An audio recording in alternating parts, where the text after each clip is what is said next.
La Confédération des États du Sahel a procédé ce mercredi 13 août 2025 à Bamako au lancement des travaux de la première rencontre des agences d'exécution et de maîtrise d'ouvrage déléguées en matière de la mise en œuvre des travaux d'entretien. Cette rencontre de 2 jours est placée sous le parrainage du ministre des Transports et des Infrastructures, Madina Sissoko, représenté par le secrétaire général de son département.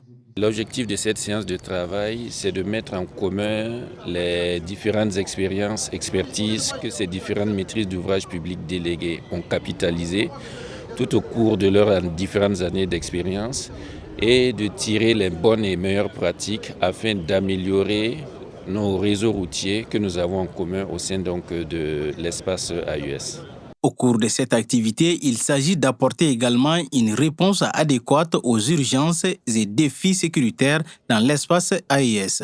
Les infrastructures routières sont essentielles au développement parce qu'elles assurent et améliorent l'accessibilité des populations et des localités.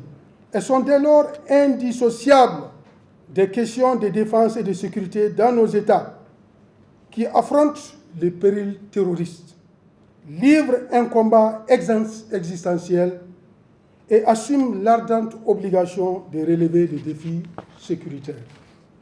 Des propositions seront faites et examinées lors de la rencontre, notamment sur l'harmonisation des textes juridiques qui encadrent les agences d'exécution et de maîtrise d'ouvrages déléguées du Mali, du Burkina Faso et du Niger. Le mot d'ouverture de M. le secrétaire général représentant la ministre en charge des infrastructures a donné vraiment toute la latitude à cette réunion-là de pouvoir examiner et faire des propositions afin de porter des efforts vraiment importants à travers la prise de texte, la proposition de texte qui pourrait permettre d'améliorer surtout nos conditions de travail dans nos différents États.